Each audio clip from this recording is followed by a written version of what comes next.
మన కాళ్ళు చేతుల వేళ్ల మీద గోర్లు ముందుకు పెరగటం ఆరోగ్యకర లక్షణం.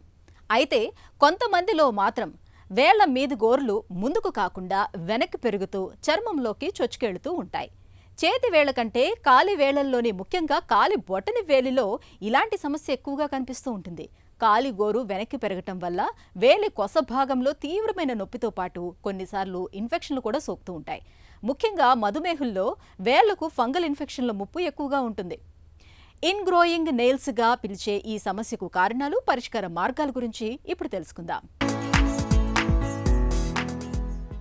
మన కాళ్ళు చేతుల్లో గోళ్లు పెరగటం అనేది నిరంతర ప్రక్రియ. శరీరంలోని కెరటిన్ అనే పదార్థం వల్ల గోళ్లు, వెంట్రుకలు పెరుగుతుంటాయి. చేతి వేళ్లు నెలకి 3.6 మిల్లీమీటర్ల పొడవు పెరిగితే కాలిగోళ్ల వేళ్లు కాస్త నెమ్మదిగా నెలకు 1.6 మిల్లీమీటర్ల దాకా పెరుగుతూ ఉంటాయి. సాధారణంగా గోళ్లు చర్మం పైభాగంలో ముందుకు పెరుగుతూ ఉంటాయి. అయితే కొందరిలో మాత్రం గోళ్ల కొసలు చర్మంలోనికి చొచ్చుకుపోతున్నట్లుగా పెరుగుతాయి. ఈ సమస్య చేతి వేళ్ల గోళ్లతో పోలిస్తే కాలిగోళ్ల కొసల్లో ఎక్కువగా కనిపిస్తోంది. ఇలా గోళ్ల చివర్లు చర్మంలోకి చొచ్చుకుపోవటం వల్ల ఆ ప్రాంతంలో నొప్పి రావటం, ఒకవేళ అక్కడ ఇన్ఫెక్షన్ల లాంటివి తయారైతే దానివల్ల ఆ ప్రాంతంలో చీము చేరటం, కందిపోవటం లాంటివి జరుగుతూ ఉంటాయి. వైద్య పరిభాషలో ఈ సమస్యను ఇన్గ్రోయింగ్ నెయిల్స్ అని, అంగ్విస్ ఇన్ కార్నటస్ అని పిలుస్తారు. గోళ్లు ఇలా చర్మంలోకి వెనక్కు పెరగటం అనేది ఎవరిలోనైనా కనిపించవచ్చు. అయితే చిన్నపిల్లలతో పోలిస్తే పెద్దవారిలోనే ఈ సమస్య ఎక్కువని చెబుతారు డాక్టర్లు. ఇన్గ్రోయింగ్ టోనెయిల్ పేరులోనే ఉన్నట్టుగా ఏంటంటే, నెయిల్ అనేది నార్మల్గా అందరికీ చూస్తే ఏంటంటే హెమిస్పెరికల్గా ఉంటుంది. ఈ ఇన్గ్రోయింగ్లో ఏమవుతుందంటే, ఇన్స్టెడ్ ఆఫ్ అలా హెమిస్పెరికల్గా అవుట్ సైడ్కి వెళ్ళవలసింది ఏమిటంటే ఇన్సైడ్కి పోతుంది. ఫర్ ఎగ్జాంపుల్ ఒక నెయిల్ చూసుకుందాం. ఈ నెయిల్ చూస్తే మనకి ఎలాగా సెమీ సర్క్యులర్గా అలా ఉంటుందన్నమాట. ఇది అబ్నార్మల్గా ఇన్సైడ్ వెళ్ళిపోతే ఈ అంచుల్లోంచి లోపలికి డెప్త్లోకి వెళ్ళిపోతే that is ingrowing toenail. So this is the condition, definition. ఇది టెల్టెల్స్ మన ఇన్ఫ్యాక్ట్ చెప్పాలంటే one of the spot diagnosis అనమాట. చూసుకుని మనం కూడా చెప్పేయచ్చు అనమాట. ఇన్ మెడిసిన్లో ఏంటంటే చూసి బాగా ఇలా ఉండి కొంచెం లావుగా ఉండి ఫింగర్ అక్కడ ఇన్ఫెక్ట్ ఏమైతే చూడంగానే చెప్పే డయాగ్నోసిస్లో ఇన్గ్రోయింగ్ టోనెయిల్ ఒకటి అనమాట. దీనికి ఇన్వెస్టిగేషన్స్ అలాంటిది ఏమీ అవసరం లేదు. ఇట్స్ ఏ టెల్టెల్ సైన్ లాగా ఉంటుందన్నమాట. సో ఈ ఇన్గ్రోయింగ్ టోనెయిల్ ఎంత కామన్ అంటే రిలేటివ్లీ కామనేనండి. అంత రేర్ డిసీజ్ కూడా ఏం కాదు. But it's a more of a nuisance అనమాట. అంటే ఎవరికి ఏ ఏజ్లో ఎప్పుడు వస్తూ ఉంటుంది. యూజువల్గా ఇది లెస్ దాన్ 15-20 ఇయర్స్లో అంతగా ఎక్కువ చూడమండి. ఈ ఏజ్లో ఆ ఏజ్లో తర్వాత అడాల్సెన్స్ కానించి కొంచెం ఎప్పుడైతే మనం we start wearing the footwear, especially the shoe అనమాట. ఈ షూ వేసుకునే వాళ్ళల్లో చాలా especially tight shoe, pointed shoe very common అనమాట, ఇంకా కామన్. ఎప్పుడైతే ఈ స్టార్ట్ కంప్రెస్ చేస్తున్నాం అనుకోండి, ఆటోమేటిక్గా ఏమవుతుందంటే ఈ సైడ్ నొక్కుని స్లోగా మెకానికల్గా ఏమవుతాయంటే అంతకుముందు ఏం లేని జబ్బుని మనం లిటరల్గా క్రియేట్ చేస్తున్నాం. Compression because of the tight shoe వల్ల ఆర్ పాయింటెడ్ షూ వల్ల or even sometimes high heels also can cause. So దాన్ని చేసి ఆటోమేటిక్గా స్లోగా వన్స్ అది మొదలైందంటే దాన్ని రాదండి, మళ్ళీ వెనక్కి రాదనమాట. So it becomes a nuisance. So that's one of the commonest causes. So then తర్వాత what are the other causes? ఇంకా జెనెటికల్గా కూడా కొంతమందికి తేడా ఉంటాయి. ఫర్ ఎగ్జాంపుల్ కొంతమంది ఫ్యామిలీస్లో ఏంటంటే ఇన్స్టెడ్ ఆఫ్ ఈ టైప్ నెయిల్ కాకుండా ఇంకా బాగా లిటరల్లీ సర్కిల్, పూర్తిగా చాలా స్మాల్ సర్కిల్ లా చూస్తాం అనమాట. ఈ స్మాల్ సర్కిల్ అంటే లిటరల్ పైకి బాగా లేచిపోతుంది, లేచి డెప్త్లోకి వెళ్ళిపోయి అటువంటి వాళ్ళలో కూడా కొద్దిగా కామన్ అవుతూ ఉంటుంది వీళ్ళకి.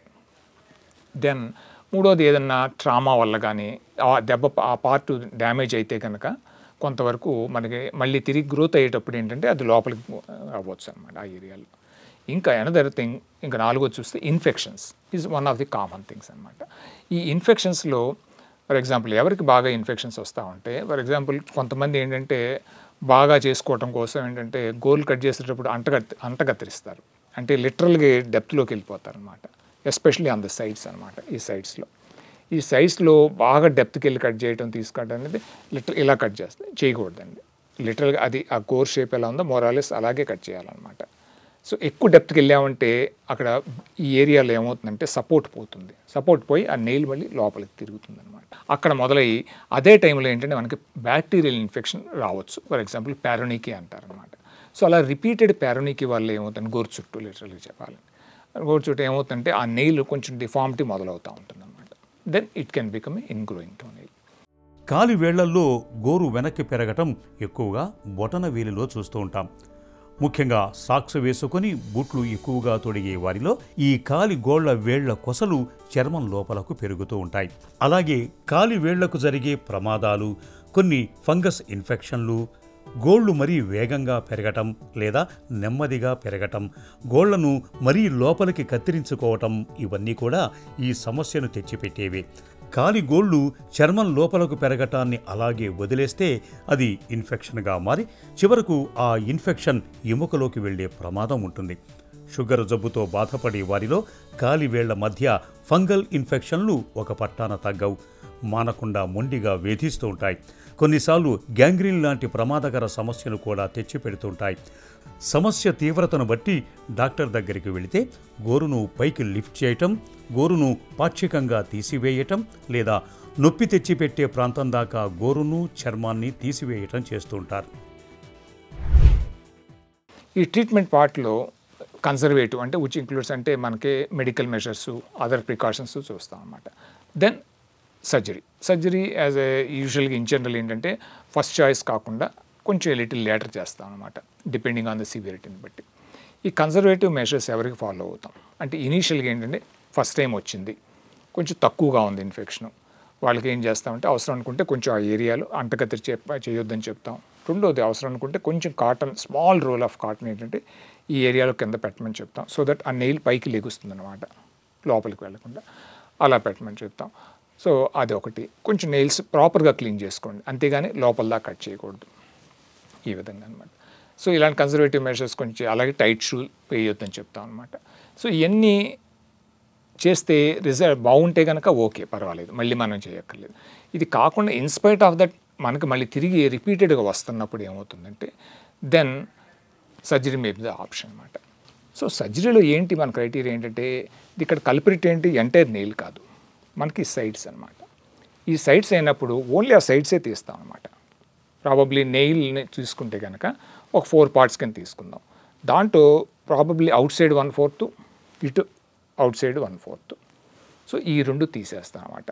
స్టార్టింగ్ ఫ్రమ్ అంటే నెయిల్తో పాటు ఈ ఫోల్డ్ని ఓపెన్ చేస్తాం. ఇక్కడ ఫోల్డ్ని ఓపెన్ చేసి ఆ ఫోల్డ్ని సెపరేట్ చేస్తాం. చేసి నెయిల్, ఈ పార్ట్ ఆఫ్ ది నెయిల్, దాని తర్వాత దాని కింద ఉండే బెడ్, దాని తర్వాత దాని కింద ఉండి ఇక్కడ జర్మినల్ మ్యాట్రిక్స్, ఆ ఏరియాలోదే, మిగతా డిస్ట్రాయ్ చేయమన్నమాట, తీయం. సో అదంతా తీసేసి కంట్రోల్ చేసి దాన్ని ఈ ఫోల్డ్ ఆటోమేటిక్గా తీసినప్పుడు ఏమవుతుంది, ఈ ఫోల్డ్ బయటికి ఇలా ముందుకు జరుగుతుంది అనమాట. జరిగేసి మనకి ఇక్కడ స్టిచ్చెస్ వేస్తాం అనమాట. అలాగే ఇటైతే ఇటు కూడా 2 పక్కలు. సో అల్టిమేట్గా సర్జరీ అయినాక ఎలా ఉంటుందండి, నా నెయిల్ ఇలాగే ఉంటుందా అని అడుగుతారు. నో, బట్ బేసికల్గా ఉంటుంది కానీ బట్ సైజ్ తగ్గుతుంది అనమాట. సపోజ్ ఇంత 1 సెంటీమీటర్ విడ్త్ ఉన్న నెయిల్ అనుకుందాం, ఇట్ మే బికమ్ మేబీ ఒక 7 millimeters. ఇంకా 2 సైడ్స్ ఉంటే ఈవెన్ 5 millimeters అవ్వచ్చు. సో గోరు విడ్త్ తగ్గుతుంది, లెంగ్త్ మిగతా అన్నీ కామన్గానే ఉంటాయి అనమాట. But the main thing is the problem is relieved అనమాట. సో ఈ విధంగా చిన్న సర్జరీ, హార్డ్లీ అది ఇందాక చెప్పినట్టుగా 15 to 30 minutes పట్టమాట. ఈ సర్జరీ తోటి డెఫినెట్గా మనకి ఈ ఇన్గ్రోయింగ్ టోన్ని కరెక్ట్ చేయొచ్చు. And it's a permanent relief అండి, it's a cure for the ingrowing toenail. కాలి వేళ్లలో గోరు వెనక్కు పెరిగే సమస్య ఉన్నప్పుడు కొన్ని జాగ్రత్తలు తీసుకోవాలి. కాలి వేళ్ల గోళ్లను మరీ లోపలకు కత్తిరించకూడదు. సరిగా ఫిట్ అయ్యే బూట్లను మాత్రమే ధరించాలి. గోళ్లకు దెబ్బలు తగలకుండా చూసుకోవాలి. గోళ్ల దగ్గర ఫంగల్ ఇన్ఫెక్షన్ లాంటివి వచ్చినప్పుడు అశ్రద్ధ చేయకుండా వెంటనే చికిత్స తీసుకోవాలి. ఈ జాగ్రత్తలు తీసుకోవటం ద్వారా కాలి వేళ్ల గోళ్లు చర్మం లోపలకు పెరిగి ఇబ్బందులు తెచ్చిపెట్టకుండా నివారించుకోవచ్చు. ఒకవేళ కాలి వేలి గోరు ఇప్పటికే చర్మం లోపలికి చొచ్చుకెళ్లి పెరుగుతున్నప్పుడు నొప్పి నుంచి ఉపశమనం కోసం రోజు 2-3 నిమిషాల పాటు గోరువెచ్చటి నీళ్లలో పాదాలని ఉంచటం మేలు. అవసరమైతే నొప్పిని తగ్గించే మందుల్ని వాడుకోవాలి. కొంతకాలం పాటు బూట్లు వాడకపోవటం మరీ మంచిది.